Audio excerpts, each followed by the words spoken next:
ہر جگہ رش اور چہل پہل تھی. عید کی مخصوص رونقیں ہر طرف دیکھی جا سکتی تھی. لائٹنگ، بلونز اور پھولوں سے سجے اس خوبصورت سے ریسٹورنٹ میں بھی اس وقت خاصا رش تھا. ہر ٹیبل سے رنگ برنگی آوازیں سنائی دے رہی تھی اور مدھم آواز میں گانے چل رہے تھے، جس سے یہاں کا ماحول بڑا پر رونق اور دل فریب سا تھا. وہ چاروں لڑکیاں ونڈو والی سائڈ پر قدرے کونے میں ٹیبل پر بیٹھی تھی. نیاب اپنے ماموں کی بیٹیوں کے ساتھ باہر آؤٹنگ کے لیے آئی تھی. جب واپسی پر یہاں پیزا کھانے کا پروگرام بنا اور وہ انہیں لے کر یہاں آ گئی. اس کے ماموں کراچی میں رہتے تھے اور عید کے موقع پر اپنی فیملی کے ساتھ ان سے ملنے آئے تھے. اس کی کزن پیزا کھاتے ہوئے مسلسل کسی نہ کسی بات پر ہنسی مذاق کرتی کہہ لگا رہی تھی، جس سے نیاب کا اداس موڈ بھی کچھ گھنٹوں کے لیے ٹھیک ہو گیا تھا. وہ کل سے اپنی بیسٹی کو مس کرتے ہوئے اداس تھی، ڈسٹرب تھی. وہ مائرہ کی بات کا جواب دیتے ہوئے کسی بات پر کھلا کر ہنسی تھی.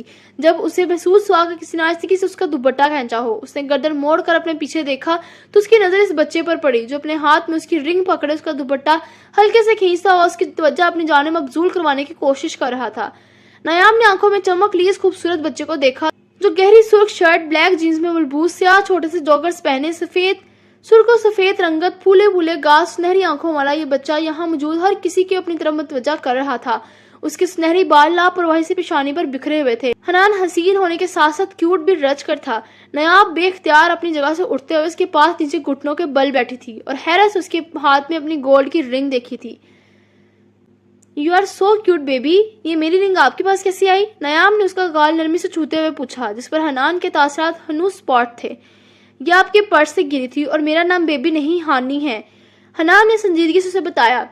اسے اس کا خود کو بیبی پکارنا بالکل پسند نہیں آتا، اس لیے تصحیح کی. اس کے انداز پر نیاب کی مسکراہٹ بے اختیار تھی. حنان تو حلیے اور شکل سے ہی کسی امیر باپ کی اولاد لگتا تھا، اوپر سے اس کا بولنے کا انداز بھی بڑا پیارا اور منفرد سا تھا. اس لیے رنگ لیتے ہوئے نیاب نے مسکراتے ہوئے اسے دیکھا تھا. اس نے کچھ دیر پہلے اپنے پرس سے موبائل نکالا تھا، شاید تبھی بے دھیانی میں اس کی رنگ اس کے پرس سے گری تھی. نائس نیم، میرا نام نیاب ہے. تھینک یو فار دس، نیاب نے اپنا ہاتھ اس کی طرف بڑھاتے ہوئے کہا. حنان نے ہلکی سی مسکراہٹ سے اس کا ہاتھ تھام لیا، جس پر نیاب کی مسکراہٹ گہری ہوئی تھی. آپ کس کے ساتھ آئے ہو ہانی؟ آپ کی فیملی کہاں ہے؟ نیاب نے اس کے پیچھے خالی ٹیبل کو دیکھتے ہوئے پوچھا. اس کی کزن نے ایک سرسری سی نگاہ ان پر ڈالی تھی اور پھر سے کھانے کے ساتھ ساتھ اپنی باتوں میں مصروف ہو گئی. اس کے پوچھنے پر حنان نے ونڈو سے باہر کی جانب اشارہ کیا تھا، جس پر نیاب نے اس کے اشارے کے تعاقب میں دیکھا تھا، جہاں دو لڑکے اس کی طرف پیٹ کیے باتیں کرنے میں مصروف تھے. اوہ، تو آپ اپنے ڈیڈ کے ساتھ آئے ہو اور وہ آپ کو اس طرح اکیلے چھوڑ کر چلے گئے؟ نیاب نے حیرانی سے کہا. اندر ہال میں رنگ برنگے لوگ تھے، اگر کوئی اس بچے کو کہیں لے جاتا تو پھر؟ بہت ہی لاپرواہ باپ تھا اس کا. نیاب کو ناگواری سی ہوئی. بھلا کوئی اتنا پیارا بچہ یوں چھوڑ کر جاتا ہے؟ اس نے سر جھٹک کر سوچا. لسن، ہانی اپنے ڈیڈ کے ساتھ نہیں ماموں کے ساتھ آیا ہے. حنان نے اسے خود سے ہی بڑبڑاتے اور برے برے منہ بناتے دیکھا تو تصحیح کرنا لازمی سمجھا. اوہ، تو آپ اپنے ماموں کے ساتھ آئے ہو. آؤ میں آپ کو آپ کے ماموں کے پاس چھوڑاؤں، اس طرح اکیلے بیٹھنا ٹھیک نہیں. نیاب نے اس کا ہاتھ تھامتے ہوئے کہا اور اپنی جگہ سے کھڑے ہوتے ہوئے اپنی کزن کو 5 منٹ میں واپس آنے کا کہہ کر اسے لیے باہر کی طرف بڑھ گئی. حنان نے کندھے اچکاتے ہوئے اپنا ہاتھ اس کے ہاتھ میں تھما دیا تھا اور ابھی وہ حنان کو لیے دروازے سے باہر ہی نکلی تھی جب اندر کی طرف آتے شخص نے پہلے حیرانی اور پھر تیز نگاہوں سے اسے دیکھا تھا. چھوڑو اسے، کہاں لے کر جا رہی تھی تم اسے؟ یہ میرے ساتھ ہے. حاشر جو ابھی اندر داخل ہونے ہی والا تھا اس کے باہر نکلتے دیکھ وہیں رک گیا تھا. حنان کو نیاب کے ساتھ باہر کی طرف آتا دیکھ اسے حیرانی ہوئی تھی. دوسرا، پہلی نظر میں ہی وہ اس سر پھری لڑکی کو پہچان چکا تھا. حنان کا ہاتھ چھپڑنے والے انداز میں اس کے ہاتھ سے نکالتے ہوئے وہ اسے گھور رہا تھا، جو کہ آج اس دن سے بھی زیادہ حسین لگ رہی تھی. لائٹ موو کلر کی سٹائلش سی ڈریس میں ملبوس، گلے میں دوپٹے کو اسٹالر کی طرح لاپرواہی سے لیے، بالوں کو آگے سے سٹائل میں مکیت کیے اور پیچھے سے کھلا چھوڑے، ہلکے سے میک اپ میں وہ بہت خوبصورت لگ رہی تھی. نیاب اس کے یوں حنان کا ہاتھ کھینچنے پر ایک پل کو حواس باغتا ہوئی تھی، اور دوسرا وہ بھی اس ویٹر کو پہلی نظر میں ہی پہچان چکی تھی، جو کہ آج ویٹر تو ہرگز نہیں لگ رہا تھا. کہیں تم ہانی کو یہاں سے کڈنیپ کر کے تو نہیں لے جا رہی تھی؟ چورنی کہیں کی. حاشر نے حنان کو اپنے ساتھ لگاتے ہوئے اسے گھورتے ہوئے کہا اور ایک نیا شوشہ چھوڑتے ہوئے اس کی جان چلائی، جو کہ حنان کا ہاتھ کھینچنے پر اسے ناگواری سے دیکھ رہی تھی. اپنی بات پر اس کے چہرے پر پھیلتے رنگ دیکھ کر حاشر اسرار کا 2 کلو خون بڑا تھا. وہ اپنے لب دانتوں تلے دبا گیا. حنان جو کہ ان دونوں کو الجھتا ہوا دیکھ رہا تھا، حاشر کے بولنے پر اب وہ سر اٹھا کر نیاب کو دیکھنے لگا، جو کہ لال بھبو کا چہرہ لیے کھڑی تھی. واٹ، چورنی؟ میں تمہیں چورنی لگتی ہوں؟ نیاب صدمے سے دبی دبی آواز میں چلائی تھی. تو اور کیا، شکل سے ہی بالکل ڈاکو رانی لگتی ہو. حاشر نے اس کا سر سے جائزہ لیتے ہوئے کہا. اس کی طرف تو پچھلا حساب بھی نکلتا تھا، تو پھر اب وہ کیوں اسے بخشتا؟ حنان اس کی بات سے اختلاف کرتا تھا کیونکہ اسے یہ لڑکی کیوٹ لگی تھی. اس نے خفیف سی نظروں سے اپنے ماموں کو دیکھا. تم بدتمیز ویٹر، اپنا منہ بند رکھو. میرا اسٹینڈرڈ اتنا گرا ہوا نہیں جو میں ایسے گھٹیا کام کروں گی. یہ بچہ وہاں اکیلا بیٹھا تھا اس لیے اسے تمہارے پاس ہی چھوڑنے آ رہی تھی، مگر تم ہو ہی گھٹیا اور تمہاری سوچ بھی تمہاری جیسی ہی گھٹیا. نیاب نے اس کی بات سے خاص نظروں سے اسے گھورتے ہوئے کہا. اس کی زبان سے اپنے لیے ایسا القاب سن کر حاشر کو تو گویا اسے گھور کر رہ گیا تھا. تمہیں شرم نہیں آتی ایک شریف لڑکے کو گھٹیا کہتے ہوئے؟ آنکھیں ہیں یہ ٹچ بٹن جو تمہیں صحیح سے دکھائی نہیں دیتا، اندھی لڑکی. حاشر نے تب کر کہا، انداز جلا ہوا تھا.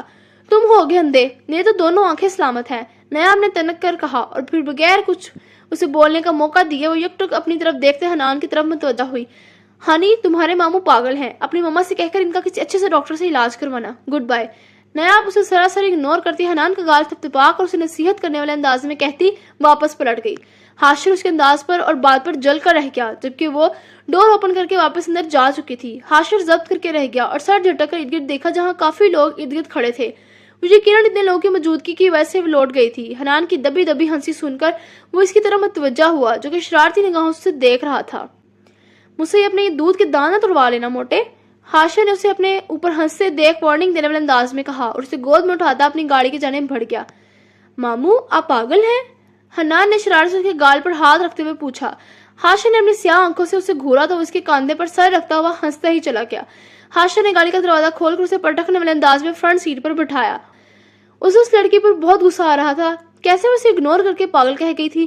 دل تو کیا سچ مچ کا پاگل بن کر اس کا حشر بگاڑ دے. جو بھی تھا شروعات اس نے کی تھی اور پھر وہ بھی پوری برابری کر کے گئی تھی. حاشر سر جھٹک کر ایک غصے بھری نگاہ اس ریسٹورنٹ پر ڈالتا گاڑی میں بیٹھا تھا. خبردار موٹے، اگر گھر جا کر تم نے کسی سے کچھ بھی کہا تو یہ ہم دونوں ماموں بھانجے کا سیکرٹ ہے، اوکے؟ حاشر نے اسے دیکھتے ہوئے کہا تو بھانڈا پھوٹنے کے ڈر سے جلدی سے اپنے تاثرات نارمل کرتے ہوئے اسے وعدہ لینا ضروری سمجھا کیونکہ اگر حنان گھر پر کسی کو بتا دیتا تو اس کا خوب ریکارڈ لگتا. اس لیے اس نے اسے بہلایا تھا جس پر حنان نے شرافت سے پرومس کر لیا تھا. زمین لنچ کے بعد اپنے گھر چلے گئی تھی جبکہ حاشر حنان کو خود شام کو اسے گھر چھوڑنے کا کہہ کر اپنے ساتھ آئس کریم کھلانے اس ریسٹورنٹ میں لے آیا تھا. آئس کریم کا بل وہ پے کر چکا تھا جب اسے یہاں اپنا ایک دوست ریسٹورنٹ سے باہر جاتا دکھائی دیا جس پر وہ حنان کو 5 منٹ میں آنے کا کہہ کر باہر کی جانب لپکا تھا. اس کو تو وہم و گمان میں بھی نہیں تھا کہ وہ لڑاکی حسینہ سے دوبارہ مل جائے گی. ٹھیک ہے انسپیکٹر فائق، آپ آف کر لیں. مصروف سے انداز میں اس نے اس کی پوری بات سننے کے بعد کہا تھا جس پر فائق متشکر سا اسے سلیوٹ کرتا اس کے آفس سے نکل گیا. فائق کی 3 سالہ بیٹی کی طبیعت خراب تھی جو کہ ہاسپٹل میں ایڈمٹ تھی. آج اس کی ایمرجنسی کی بنا پر انہیں پولیس اسٹیشن آنا پڑا تھا. فائق پچھلے 4 گھنٹوں سے یہی تھا جبکہ اب اس کی بیوی کی بار بار آتی فون کالز کی وجہ سے اسے سہار سے چھٹی دی تھی جس پر اس نے اسے بغیر کسی اعتراض کی چھٹی دے دی تھی. وہ اپنے آفس میں بیٹھا ایک کیس کی فائل ریڈ کر رہا تھا. سنجیدگی اس کے چہرے پر رقم تھی. اس کے سنجیدہ سے چہرے کو دیکھ کر لگتا تھا کہ شاید یہ شخص بھی کبھی ہنستا ہو. رافع ایک طرف بیٹھا لیپ ٹاپ پر اس کا دیا ہوا کام کرنے میں مصروف تھا جبکہ وہ اسپاٹ چہرے سے فائل پر جھکا اس میں موجود ڈیٹیلز پڑھ رہا تھا. ایک حوالدار ہلکا سا نوک کر کے روم میں داخل ہوا تھا اور اس کے آگے کافی کا مگ ٹرے پر رکھا ٹرے سے دوسرا مگ اٹھا کر اس نے رافع کے آگے رکھا تھا اور مؤدب سا باہر کی جانب بڑھ گیا. یہ رومیو آج پھر حوالات میں بند ہے. فائل بند کرتے ہوئے اس نے اپنی کافی کا بھانپ اڑاتا مگ اٹھاتے ہوئے سرسری سے لہجے میں رافع سے پوچھا جس پر رافع کے چہرے پر مدم سے مسکراہٹ نمودار ہوئی تھی. اس کی انگلیاں ہنوز کی پیڈ پر تیزی سے چل رہی تھی. وہ مسلسل کسی کی لوکیشن ٹریس کرتے ہوئے اسے فالو کر رہا تھا. عیدگاہ سے نکلتے 4 لڑکوں کی جیب کاٹی ہے اس نے. پھر کیا تھا، عین موقع پر پکڑا گیا، ان لوگوں سے مار کھائی اور پھر یہاں آ گیا. رافع نے ہنس اٹھاتے ہوئے اسے بتایا. اس کی بات سن کر سہار نے افسوس سے سر جھٹکا تھا. اس کے ہاتھ اس بار میں توڑوں گا اور اس کا کہیں مستقل انتظام کرنا پڑے گا. سہار نے خفیف سے لہجے میں کہتے ہوئے کافی کا مگ لبوں سے لگایا تھا. شور سر، آپ کی ڈوز سے 2-3 مہینوں تک آرام رہتا ہے. رافع نے مبہم سے مسکراتے ہوئے کہا. روم میں ان دونوں کے علاوہ کوئی نہیں تھا. سہار نے کب سے ایک طرف پڑا ہوا اپنا موبائل اٹھایا تو رمیسا بیگم کی ڈھیر ساری مس کال دیکھ کر اس نے ایک پل کو اپنی آنکھیں میچی. وہ یقیناً اس کی عید کے دن بھی گھر پر غیر حاضری پر اس پر خفا ہو چکی تھی. اس کا کام ختم ہو گیا تھا اور اب وہ گھر جا کر ہی ان سے بعد یہ شاید منانے کا ارادہ رکھتا تھا. سر، اس کی انفارمیشن میں نے آپ کو میل کر دی ہے. آپ کا شک بالکل صحیح تھا. ہی is involve in this case. رافع نے اپنا لیپ ٹاپ ایک طرف رکھتے ہوئے کافی کا کپ اٹھا کر اسے دیکھتے ہوئے کہا. آئی نو، اس نے مصروف انداز میں کہا. وہ اپنی چیئر کے ایک طرف بنی کانچ کی الماری میں ٹیبل پر پڑی فائلز رکھتے ہوئے کچھ تلاش رہا تھا. رافع نے کافی پیتے ہوئے اس کی پشت کو بغور دیکھا. اسے یہ موقع بات کرنے کے لیے بالکل درست لگا تھا. وہ ہلکا سا گلا کھنکارتا ہوا اپنی جگہ سے اٹھ کر اس کے ٹیبل کے نزدیک آیا تھا. اس نے ایک سرسری سی نظر بند دروازے پر ڈالی تھی. سر، مجھے آپ سے بات کرنی تھی. رافع نے اس کی پشت کو دیکھتے ہوئے سنجیدگی سے کہا، بولو، سن رہا ہوں۔ سارا نے ہنوز فائلیں ادھر ادھر کرتے ہوئے کہا، اسے اپنی مطلوبہ فائل نہیں مل رہی تھی، اس کی بات سے نہ پلٹا تھا اور نہ ہی اس پر نگاہ ڈالی تھی۔ سر، اب تو سب کلیئر ہے نا کہ پروفیسر اور رمشا کا مرڈر اس منظور شاہ نے کیا ہے۔ اسرا اس کیس میں سراسر انوسنٹ ہے۔ رافع نے اسے بغور دیکھتے ہوئے پوچھا۔ فائل ڈھونڈتے سحر کے ہاتھ فقط ایک لمحے کو رکے تھے، جبکہ وہ دوبارہ اپنے کام میں مصروف ہو گیا۔ سب کچھ جانتے ہوئے بھی مجھ سے کیوں پوچھ رہے ہو؟ سحر نے بغیر پلٹے ہوئے کہا، انداز عام سا تھا۔ اس لیے کیونکہ مجھے پورا یقین ہے کہ اسرا آپ کے پاس ہے۔ کہاں رکھا ہے آپ نے اسے؟ رافع نے اپنے لہجے میں پورے اعتمادی پیدا کرتے ہوئے کانفیڈنس سے کہا۔ وہ اپنی بات پر اس کا ریئیکشن دیکھنا چاہتا تھا۔ اس نے اس سے پوچھا نہیں تھا، بلکہ ڈائریکٹ کہہ دیا تھا کہ اسرا اسی کے پاس ہے۔ اسے یہ آخری امید تھی کہ شاید اسرا سحر کے پاس ہو۔ واٹ؟ تمہارا دماغ تو درست ہے نا؟ تم مجھ پر شک کر رہے ہو؟ اس کی بات سن کر اس کے اعتماد میں ذرا برابر کمی نہیں آئی تھی۔ اسے اس کی مطلوبہ فائل مل گئی تھی، جسے ہاتھ میں تھامے اس کی بات سے ایڑیوں کے بل گھوما تھا اور ناگوار سے اسے دیکھا جو کہ اس محترمہ کا وکیل بن کر کھڑا تھا۔ اس کے اس انداز پر سنہری آنکھوں میں خفگی امڑ آئی تھی۔ میں بس پوچھ رہا ہوں سر کہ وہ کہاں ہے، کیونکہ میں نے اسے اپنے طور پر ہر جگہ ڈھونڈ چکا ہوں اور وہ مجھے کہیں نہیں ملی۔ تو اس کا مطلب… رافع کی بات ابھی مکمل نہیں ہوئی تھی جب وہ اس کی بات کاٹتا بولا، تو اس کا مطلب کہ وہ میرے پاس ہے؟ اتنا فارغ دیتا ہوں میں تمہیں جو اس بد دماغ لڑکی کو چھپانے کے چکروں میں پڑوں گا؟ اور تمہیں کیا لگتا ہے کہ وہ محترمہ اتنی سیدھی ہے کہ میں ایک بار کہوں گا اور وہ سن لے؟ جانتے نہیں ہو اس لڑکی کو کتنی تعریفیں کی تھی اس نے آخری ملاقات پہ میری؟ تمہارے سامنے ہی ہوئی تھی ساری بات، اور اس کے بعد بھی تمہیں لگتا ہے کہ میں اسے پروٹیکٹ کرنے کے چکروں میں پڑوں گا؟ سیریسلی؟ سحر نے خفیف سے لہجے میں اس کی بات اچکتے ہوئے اسے اپنی اور اسرا کی آخری ملاقات کا حوالہ دیتے ہوئے گویا اسے مزید سوال جواب کرنے سے روک دیا تھا۔ ایک ہی تو بات تھی جس پر رافع کا دل نہیں مانتا تھا، کیونکہ وہ اسرا اور اس کی دونوں کی طبیعت سے واقف تھا۔ سحر کے یوں شرمندہ کرنے پر وہ گیا کر رہ گیا۔ سوری سر، مگر میں اس کے لیے بہت پریشان ہوں۔ پتہ نہیں کہاں ہوگی اور کس حال میں ہوگی، مجھے اس کی فکر ہے، رافع نے پریشانی سے کہا۔ سحر نے اس کی بات پر سر جھٹکا تھا اور الماری کو لاک کرنے لگا۔ ویسے تمہیں اس کی اتنی فکر کیوں ہے؟ پکڑی جائے گی ایک نہ ایک دن، تم جانتے ہو ہم نے اس کے گھر والوں اور جاننے والوں پر نظر رکھی ہوئی ہے۔ اتنی پریشانی کی کوئی خاص وجہ؟ سحر نے اس کے چہرے پر نظر آتی واضح پریشانی کو دیکھتے ہوئے حیرانی سے پوچھا۔ جانے کیوں اسے رافع کا یوں اس اسرا کی پرواہ کرنا بالکل اچھا نہیں لگا تھا۔ یہ سوال پوچھتے ہوئے اس کا لہجہ تیز تھا۔ میز پر اپنے دونوں ہاتھوں کو جما کر ان پر ہلکا سا جھک کر اس کی آنکھوں میں بغور دیکھتا ہوا پوچھ رہا تھا۔ رافع اس کے لہجے اور انداز سے ایک پل کو گڑبڑا کر رہ گیا۔ وہ اس کی بات کا مطلب اچھی طرح سمجھ گیا تھا۔ استغفر اللہ سر، یہ آپ کیا کہہ رہے ہیں؟ رافع نے اس کی بات سے شکایتی نظر سے اسے دیکھتے ہوئے کہا، جبکہ سحر کے تاثرات میں 19-20 کا بھی فرق نہیں آیا تھا۔ ویسے اس میں برائی بھی کیا ہے؟ تمہارے ساتھ تو ویسے بھی اس میڈم کے انداز بالکل ٹھیک اور بہت خوشگوار رہتے ہیں۔ اس کا لہجہ بظاہر سپاٹ اور سنجیدہ تھا، جبکہ اسے اپنا دل مسلسل ایک انجانی سی آگ میں جلتا ہوا محسوس ہوا تھا۔ ایسا کچھ نہیں ہے سر، بس اسے شاید میں جینٹل مین لگتا ہوں، تبھی وہ میرے ساتھ اتنی کمفرٹیبل رہتی ہے، رافع نے مبہم سا مسکراتے ہوئے کہا۔ اس کی بات سے سحر نے برا سا منہ بنا کر لفظ جینٹل مین کو زیر لب دہرایا تھا۔ اسے دیکھ کر تو وہ سر تا پاؤں سلگ جاتی تھی اور پھر اسے بھی سلگاتی تھی۔ وہ سر جھٹک کر رہ گیا۔ رافع نے اس کے تاثرات دیکھتے ہوئے اپنی مسکراہٹ ضبط کی، جس نے اس کی بات سے یوں منہ بنایا تھا کہ جیسے کوئی کڑوی گولی اس کے منہ میں رکھ دی گئی ہو۔ ویسے تو میں اسرا کی ہیلپ انسانیت کے ناطے کر رہا تھا، لیکن اگر آپ کو لگتا ہے کہ میں اس کے لیے کچھ زیادہ ہی پوسیسو ہوں تو آپ یہ سمجھ لیں کہ مجھے اپنی چھوٹی بہن کی فکر ہے۔ اسرا کو میں اپنی چھوٹی بہن مانتا ہوں، بس اس لیے نہیں چاہتا کہ کوئی بھی اسے نقصان پہنچائے، رافع نے صدقے دل سے کہا تھا۔ دوسری جانب سحر کے تنے اعصاب خود بخود ڈھیلے پڑ گئے تھے۔ اس نے اس کی بات سے سرسری سی نگاہ اس پر ڈالی تھی۔ رافع نے اسرا کی حمایت کرتے ہوئے شروع میں ہی اسے بہت تنگ کیا تھا، اس لیے وہ اتنی آسانی سے اسرا کے بارے میں بتانے کا ارادہ نہیں رکھتا تھا۔ پہلے اپنی اس چھوٹی بہن کو ڈھونڈ تو لو جو تم پر بھی اور تمہارے گھر پر بھی لعنت بھیج کر اگلے دن ہی وہاں سے بھاگ گئی تھی، سحر نے اسے دیکھتے ہوئے بظاہر لاپرواہی سے کہا تھا۔ انداز رافع کے اس بہن نامہ پڑھنے سے ایک چماٹ لگانے والا ہی تھا۔ تپا ہوا وہ اپنا موبائل اور گاڑی کی چابی ٹیبل سے اٹھاتا باہر کی جانب بڑھ گیا۔ رافع اس کے باہر کی جانب بڑھنے پر اس کے پیچھے ہی لپکا تھا۔ سر آپ ہیلپ کریں نا پلیز، رافع نے لجاجت سے کہا تھا۔ چہرے پر بلا کی معصومیت رقم تھی۔ میں کیسے کوک آف سے ڈھونڈ کر لاؤں گا، سحر نے خفگی سے کہا، جبکہ انداز غیر سنجیدہ تھا۔ اس کا ٹھکانہ کوک آف تھوڑی ہوگا، پریاں تو پرستان میں رہتی ہیں، رافع نے تصحیح کرتے ہوئے کہا۔ اس کی بہن تو بلا کی حسین تھی۔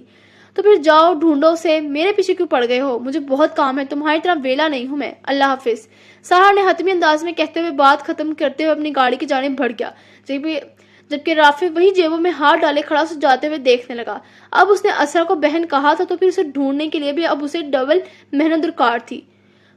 وہ من ہی من میں اسرا کو سوچتا وہاں اپنے آفس کی جانب بڑھ گیا، جبکہ دوسری جانب ساحر جو کہ پولیس اسٹیشن سے گاڑی باہر مین روڈ پر ڈال چکا تھا۔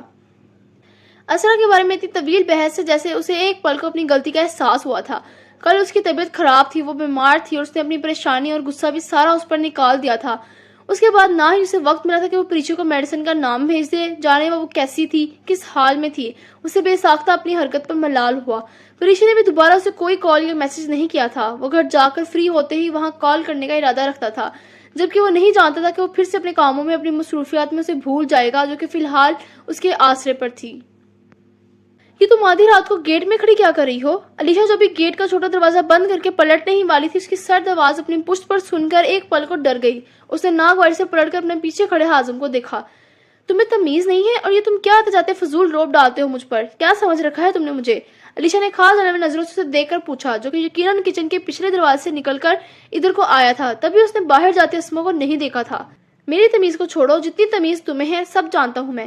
اور ایک بات، آئندہ رات کے وقت یوں گیٹ کے پاس کھڑی دکھائی دی تو ٹانگیں توڑ دوں گا میں تمہاری۔ حازم کا لہجہ وارن کرنے والا تھا۔ وہ بھی تائی جان کے کمرے سے آگ بگولا ہو کر نکلا تھا، جو کہ اس کا علیشا سے رشتہ پکا کرنا چاہتی تھی۔ حازم انہیں صاف انکار کر کے آیا تھا، مگر وہ اپنی ماں کو بھی جانتا تھا۔ ان سے خوب بحث و تکرار کرنے کے بعد بھی وہ جلد بھن کر گھر سے باہر نکلنے لگا تھا، جب اس فساد کی جڑ سے دروازے میں ہی کھڑی دکھائی دی تھی۔ تم ہاتھ تو لگا کر دکھاؤ، تایا ابو سے تمہارے ہاتھ نہ توڑوا دیے تو پھر کہنا۔ علیشا پھر اسی کی کزن تھی، اس نے بھی اس کی بات سے اس کی طرح تڑک کر جواب دیا تھا۔ حازم اس کی بات سے تنزیہ مسکرایا اور پھر اگلے ہی لمحے اس کی نازک سی کلائی کو اپنی مضبوط گرفت میں جکڑ کر فضا میں بلند کرتے ہوئے اس کے چہرے کے سامنے کیا، انداز جتانے والا تھا۔ علیشا اس کے یوں ہاتھ پکڑنے پر ایک پل کو حیران ہوئی تھی۔ اسے حازم سے اس قدر ہٹ درمی کی توقع نہیں تھی۔ وہ پہلے تو اتنا بدتمیز نہیں تھا۔ اپنا ہاتھ اس کے ہاتھ سے نکالنے کے تگ و دود میں جانے کیوں بے بسی کے احساس اس کی آنکھیں بھیگ گئی۔ کیا ہوا؟ بلاؤ نا اپنے تایا ابو کو، آ کر ہاتھ توڑے میرے۔ حازم نے جتاتے ہوئی نگاہوں سے اسے دیکھتے ہوئے طنزیہ لہجے میں کہا۔ علیشا کا دل کیا چیخ چیخ کر سارے گھر کو اکٹھا کر لے، مگر جانے کیوں وہ ایسا نہیں کر سکتی تھی۔ اسے شدید بدگمانی اپنی جگہ، مگر یہ ہٹ جائی کہیں نہ کہیں اس کے دل کی خواہش بھی تھا۔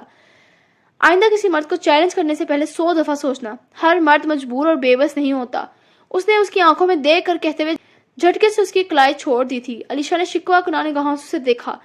یہ گھر میں جو کھچڑی پک رہی ہے نا، اس سے واقعی تو تم بھی ضرور ہوگی، تو بہتر یہی ہے کہ تم بھی اپنے حصے کا انکار کر دو، کیونکہ میں تو اپنا فیصلہ سنا آیا ہوں۔ اسرا کے علاوہ کوئی میری بیوی نہیں بنے گی اور میں اس کے لوٹنے کا انتظار کروں گا، چاہے جتنے مرضی دن، مہینے یا سال گزر جائیں۔ حازم کا لہجہ حتمی تھا۔ علیشا نے اس کی بات سے لب انچے۔ اس قدر دیوانگی، وہ بھی اس اسرا کے لیے؟ علیشا حسرت سے اپنی مٹھیاں بھینچی تھی۔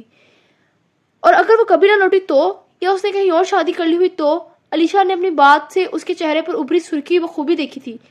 یہ تمہارا مسئلہ نہیں ہے، اس نے دانت کچکچاتے ہوئے کہا، اور ایک سخت نظر اس پر ڈال کر وہ گیٹ کھول کر باہر نکلتا چلے گیا۔ علیشا نے نم نگاہوں سے جاتے ہوئے دیکھا تھا۔ تم اپنی محبت کے غرور میں منہ کے بل گرو گے حازم فرحان۔ یہ ان دیکھی یک طرفہ محبت تمہارا سارا غرور مٹی میں ملا دے گی۔ علیشا نے اس کی پشت کو دیکھتے ہوئے افسوس کے انداز میں کہا۔ اپنی آنکھوں میں بہتے ہوئے آنسو کو سختی سے گالوں پر سے رگڑتی وہ اندر کی جانب بڑھ گئی۔ کل شام تائی جان نے باقاعدہ اس کے ماں باپ سے علیشا کا رشتہ مانگا تھا، جس پر علیشا کے ابو نے حازم کے اس رشتے پر خود منہ سے اقرار کرنے پر رضامندی دینے کا کہا تھا۔ اس لیے اب تائی جان اسے منا رہی تھی، جو کہ ان کے ہاتھ نہیں آ رہا تھا۔ بہت جلد حازم کی یک طرفہ محبت بھی پار لگنے والی تھی، جس سے وہ بے خبر تھا۔ اکثر کچھ لمحوں کے دھوکے ہم سے ہمارا سب کچھ چھین لیتے ہیں، بڑے نقصان دہ ثابت ہوتے ہیں، عقل پر پردہ پڑ جاتا ہے۔ اس فریب سے تو کبھی نہ کبھی رہائی مل ہی جاتی ہے، جبکہ اس میں کیے گئے فیصلے ساری زندگی سزا کے طور پر ہمیں بھگتنے پڑتے ہیں۔ عید کے تیسرے دن کی یہ شام بہت ہی پر رونق تھی۔ اس کی منگنی کی تقریب لاہور کے 5 اسٹار ہوٹل میں ارینج کی گئی تھی۔ سارے ڈیکوریشن گولڈن اور پیچ کلر کی کمبینیشن سے کی گئی تھی، جس کے ساتھ سفید پھولوں کی ڈیکوریشن نے ہر کسی کو یہاں کے شاندار انتظام کو سراہنے پر مجبور کر دیا تھا۔ اسٹیج کو وائٹ، گولڈن اور پیچ کلر کے تھیم کے مطابق ہی سجایا گیا تھا۔ اسٹیج پر سینٹر میں 2 سیٹر پیچ کلر کا صوفہ تھا، جبکہ اس کے ارد گرد 2 دائیں جانب اور 2 بائیں جانب سنہری رنگ کی شاہی کرسیاں رکھی گئی تھی۔ اسٹیج کے پیچھے سنہری اور پیچ رنگ کے جالی دار پردوں سے خوبصورت طریقے سے سجاوٹ کی گئی تھی، جبکہ دائیں بائیں جانب بڑی بڑی چلتی مصنوعی کینڈلز بڑی دلکشی سے لگ رہی تھی۔ اس طرح پورے ہال کو ڈیکوریٹ کیا گیا تھا۔ تقریب شروع ہو چکی تھی، سب مہمان بھی تھیم کے مطابق ڈریسنگ کیے ہوئے تھے۔ مردوں نے بلیک ڈنر سوٹ پر سنہری ٹائی لگائی ہوئی تھی، جبکہ عورتیں گولڈن اور پیچ رنگ کے امتزاج کے مختلف ڈریسز میں ملبوس تھی۔ مختلف کلونز کی خوشبو اور ہنستے مسکراتے چہروں نے یہاں ایک دل فریب سا ماحول بنایا ہوا تھا، جس سے محسوس ہی نہیں ہوتا تھا کہ باہر کوئی اور بھی دنیا بات ہے۔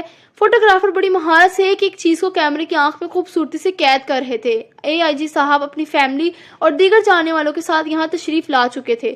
رمیسا بیگم کے پاؤں خوشی سے زمین پر نہیں لگ رہے تھے۔ یہاں موجود ہر چیز کو انہوں نے اپنے ذوق اور معیار کے مطابق دیکھ کر وہ بہت خوش تھی۔ سہار نے ہر چیز ان کی پسند کے حساب سے ارینج کروائی تھی۔ رمیسا بیگم آج اس سے بے حد خوش تھی۔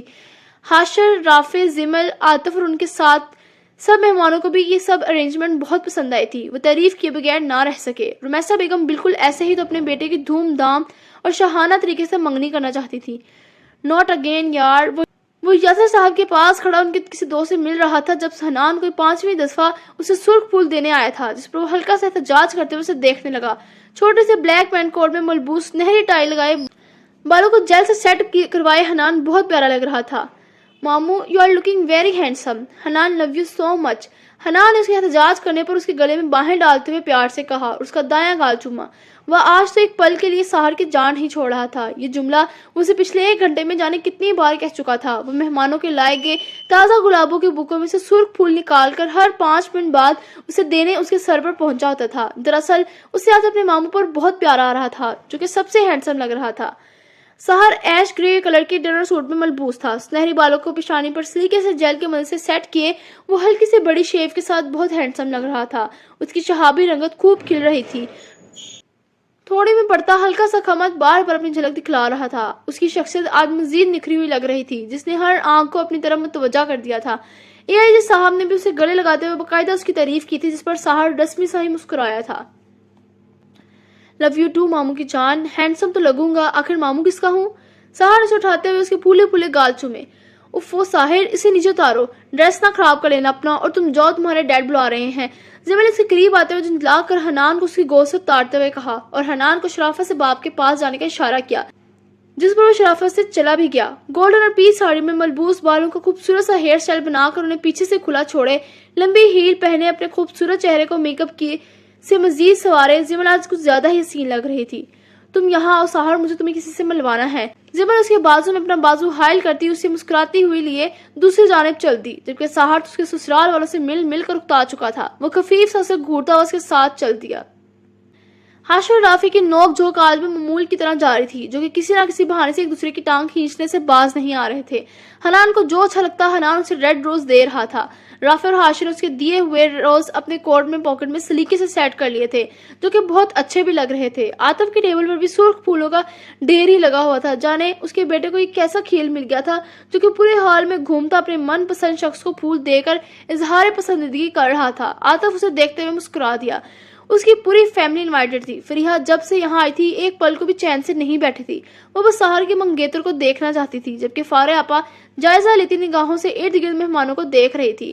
کچھ دیر بعد ہیرا اپنے کزنز کے ساتھ ہال میں انٹر ہوئی تھی۔ گولڈن اور میرون رنگ کی سٹائلش سی میکسی پہنے بھاری دوپٹے کو دائیں شانے سے پین اپ کر کے پشت سے گھما کر بائیں ہاتھ کی کلائی کے بریسلٹ کے ساتھ اٹیچ کیا۔ وہ اپنے شولڈر سے تھوڑا نیچے تک آتے بالوں کو کھلا ہی چھوڑے ہوئے متناسب سا میک اپ اور جویلری کی پہنے بلا شبہ پیاری لگ رہی تھی۔ وہ جب اسٹیج پر آئی تو رمیسا بیگم اور زمل اس کی طرف بڑھی تھی، جبکہ حاشر کے پاس کھڑے سہار نے ایک سرسری نگاہ اس پر ڈالی تھی اور پھر وہ نگاہیں پھیر گیا۔ حاشر اور رافع کی شرارتی نظروں نے خود کو دیکھنے پر بھی وہ ان دونوں کی بکواس شروع ہونے سے پہلے ہی ان پر لعنت ڈالتا وہاں سے واک آؤٹ کر گیا۔ کل رات اس نے خود کو بڑی مشکل سے اس امتحان کے لیے تیار کیا تھا۔ اسے ہیرا سے کوئی محبت نہیں تھی، لیکن اس نے سوچ لیا تھا کہ اپنی ماں کی خاطر وہ اس رشتے پر دل سے راضی ہونے کی پوری کوشش کرے گا۔ ماشاءاللہ، میری ہونے والی بہو تو بہت پیاری لگ رہی ہے، رمیسا بیگم نے اس پر سے ہزار کے کئی نوٹ وارتے ہوئے اس کی پیشانی چوم کر کہا۔ زمل نے بھی اسے حق کرتے ہوئے اس کی تعریف کی تھی، جس پر وہ جنت پر سر جھکا گئی۔ یہ دوپٹہ اگر سر پر لے لیتی تو اور بھی زیادہ پیاری لگتی۔ رمیسا بیگم کو اس کے دوپٹے کی سیٹنگ کچھ خاص پسند نہیں آئی تھی، اسی لیے کہے بغیر نہ رہ سکی۔ اس کی میکسی کا پچھلا گلا تھوڑا ڈیپ تھا، جو کہ اس کے کھلے چھوٹے بال بھی کور کرنے میں ناکام رہے تھے، اس لیے رمیسا بیگم نے بظاہر مسکراتے ہوئے ہی کہا، یہ لوگ ماڈرن ضرور تھے مگر رسم و رواج کے معاملے میں خاصے پابند تھے۔ زمل نے بھی اب غور کیا تھا۔ ارے آنٹی، آج کل کون سی دلہنیں سر پر دوپٹہ لیتی ہیں؟ ہماری ہیرا کو ویسے بھی سر پر دوپٹہ جمانا پسند نہیں۔ اس کی ایک کزن نے اس کی بات پر ہیرا کے چہرے کی مسکراہٹ سمٹتے دیکھا تو جلدی سے بولی۔ اس کے یوں کہنے پر رمیسا بیگم کچی سی ہو گئی۔ اٹس اوکے، اچھا لگ رہا ہے ایسے بھی، زمل نے مسکراتے ہوئے کہا۔ میں نے تو بس یوں ہی کہہ دیا تھا، برا تو نہیں لگا میری بیٹی کو؟ ہیرا کو یک دم سنجیدہ ہوتے دیکھ رمیسا بیگم نے پیار سے اس کی تھوڑی پکڑتے ہوئے پوچھا، جس پر وہ بولی کچھ نہ تھی، بس ہلکا سا مسکرا دی۔ ہیرا تو ان کی پسند تھی، اس لیے انہیں اس کی پسند کا بھی خیال رکھنا تھا۔ اس کے بعد اسٹیج پر باری باری ہیرا سے ملنے آتے رہے، جبکہ ہیرا کی نظریں تو اپنے بابا کے پاس کھڑے ساحر پر ٹک گئی تھی۔ وہ ارد گرد دیکھنا ہی بھول گئی۔ بہت بلا کا ہینڈسم لگ رہا تھا۔ ہیرا کو اپنی قسمت پر رشک آیا۔ اس کی دوست اور کزن اس کے یوں دیدے پھاڑ کر ساحر کو دیکھنے پر اس کا خوب ریکارڈ بھی لگا رہی تھی، مگر اسے پرواہ ہی کب تھی۔ کچھ دیر بعد منگنی کی رسم شروع ہو چکی تھی۔ ساحر اسے تھوڑا فاصلہ رکھتے ہوئے اس کے ساتھ صوفے پر بیٹھا تھا۔ پہلے رمیسا بیگم نے اسے انگوٹھی نکال کر دی تھی، جسے تھامتے ہوئے وہ ہلکی سی مسکراہٹ کے ساتھ اس کا ہاتھ بغیر تھامے ہی احتیاط سے اپنی انگوٹھی پہنا چکا تھا۔ ہیرا نے اس کے گریز کو بہت حیرانی سے دیکھا تھا۔ فضا میں ایک دم تالیوں کا شور گونجا تھا۔ ہاشر، زمل اور رافع نے خوب ہوٹنگ کی تھی، جبکہ حنان ایکسائٹڈ سا ساحر کے پاس کھڑا انہیں دیکھ رہا تھا۔ عاطف بھی زمل کے پاس ہی کھڑا تھا۔ یاسر صاحب نے انگوٹھی نکال کر ہیرا کی طرف بڑھائی تو ہیرا نے ساحر کا ہاتھ پورے استحقاق سے تھامتے ہوئے اسے رنگ پہنائی تھی۔ اس کے یوں کانفیڈنس سے ہاتھ تھامنے پر رافع، زمل، ہاشر اور ہیرا کی کزن نے خوب ہوٹنگ کی تھی، جبکہ ایک پل کو ساحر بھی اس کے یوں اپنا ہاتھ تھامنے پر دیکھ کر رہ گیا، جبکہ اگلے ہی لمحے وہ اپنا ہاتھ غیر محسوس انداز میں اس کے ہاتھ سے نکال چکا تھا۔ جانے کیوں اسے اچھا نہیں لگا تھا۔ وہ رخ موڑ کر ارد گرد مسکراتے لوگوں کو دیکھنے لگا۔ رمیسا بیگم نے ان پر ڈھیر سارے نوٹ بار کر ان کا صدقہ دیا تھا۔ یاسر صاحب نے ساحر کو گلے لگاتے ہوئے مبارکباد دی تھی، جبکہ اس شخص کے نام کی انگوٹھی پہن کر ہیرا کی مسکراہٹ تھمنے کا نام نہیں لے رہی تھی۔ سر، آپ ہمیں بھول تو نہیں جائیں گے نا؟ رافع نے اسے مبارکباد دیتے ہوئے گلے لگا کر روحانی انداز میں کہا تھا۔ ہیرا بھی اس کی بات سن کر مسکرا دی۔ بھائی، منگنی کے بعد بدل مت جائیے گا۔ ہاشر نے بھی نیا شوشہ چھوڑتے ہوئے اسے گلے لگا کر مبارکباد دی تھی، جبکہ ساحر ان کی بکواس فی الحال ضبط کر رہا تھا۔ ہاں، میں تو سسرال جا رہا ہوں، جو وہاں جا کر بدل جاؤں گا، ساحر نے مسکراتے ہوئے ہاشر اور رافع دونوں کو دیکھتے ہوئے کہا، جس پر وہ دونوں کہکا لگا کر ہنسے تھے۔ اس کے بعد وہ دونوں ہیرا کی جانب بڑھے اور پھر اپنی الٹی سیدھی باتوں سے اسے چھیڑنے لگے۔ تم دونوں یہاں بیٹھے عورتوں کی طرح باتیں کر رہے ہو، اور وہاں مما تم دونوں کو ڈھونڈ رہی ہیں۔ 2 منٹ سے پہلے پہنچو ان کے پاس۔ زمل نے اپنی ساڑی کا پلو سنبھالتے ہوئے ان کے قریب آ کر ڈپٹتے ہوئے کہا، جبکہ ہاشر کو تو باقاعدہ ایک ہاتھ شانے پر جڑ چکی تھی، جس پر اسے گھورتا ہوا اسٹیج سے اتر گیا تھا۔ رافع بھی زمل پر ایک نظر ڈالتا بغیر کچھ کہے اسٹیج سے اتر گیا۔ زمل ساحر اور ہیرا کے پاس ہی چیئر پر بیٹھ گئی۔ سب ڈنر کر چکے تھے اور باتوں میں مصروف تھے۔ ہیرا بھی اسٹیج سے اتر کر مہمانوں کے پاس کھڑی ان سے ملتے ہوئے باتوں میں مصروف تھی، جبکہ ساحر اپنے دوستوں کے ساتھ تھا۔ عاطف نے بھی آپ سے خوش دلی سے مبارکباد دی تھی۔ دونوں میں موجود ایک عجیب سا کھچاؤ، جس میں وہ دونوں اپنی ذات تک محدود رہتے تھے اور نارمل بات چیت نہیں کرتے تھے، اس میں کچھ حد تک کمی آئی تھی۔ عاطف قدرے کونے میں کھڑا فون پر کسی سے بات کر رہا تھا، جب ویٹر جو کہ عاطف کی طرف ہی بڑھ رہا تھا، اس کے ہاتھ میں سافٹ ڈرنکس کی ٹرے تھی۔ اچانک اس کا توازن بگڑا تھا، ہاتھ میں تھامی ٹرے چھلکی تھی، اور اس سے پہلے کہ اس میں موجود ڈرنکس عاطف کے کپڑوں پر گرا کر اس کا ڈریس خراب کرتی، رافع نے تیزی سے عاطف کو اپنی طرف کھینچا تھا، جس سے وہ گلاسوں میں موجود ڈرنکس اس کی جگہ پر گری تھی اور گلاس چھناک سے ٹوٹے تھے۔ گلاس ٹوٹنے کی آواز پر عاطف نے حیرانی سے پلٹ کر دیکھا تھا اور پھر اپنے قریب کھڑے رافع کو، جس نے اس کا ہاتھ تھام کر اسے اپنی طرف کھینچا تھا۔ ویٹر کے معذرت کرنے پر وہ فوراً معاملہ سمجھ گیا تھا۔ آپ ٹھیک ہے سر؟ کہیں لگی تو نہیں؟ رافع نے متفکری سے پوچھا۔ ویٹر ان سے ایکسکیوز کر کے جا چکا تھا اور ان لمحوں میں اس حصے کی صفائی ہو گئی تھی۔ ایم فائن اینڈ تھینکس، میرا بالکل دھیان نہیں تھا اس طرف، عاطف نے مشکور سے لہجے میں کہا۔ مائی پلیجر، رافع نے مسکراتے ہوئے مؤدب سے انداز میں جواب دیا تھا۔ آپ شاید زمل کے کزن ہیں رافع؟ عاطف نے اسے پہچانتے ہوئے کہا۔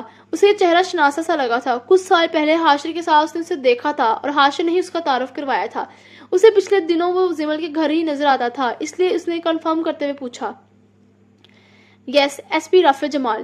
رافع نے مسکراتے ہوئے اپنا تعارف کرواتے ہوئے ہاتھ آگے بڑھایا تھا، جس پر عاطف نے بھی گرم جوشی سے اس کا ہاتھ تھام لیا تھا۔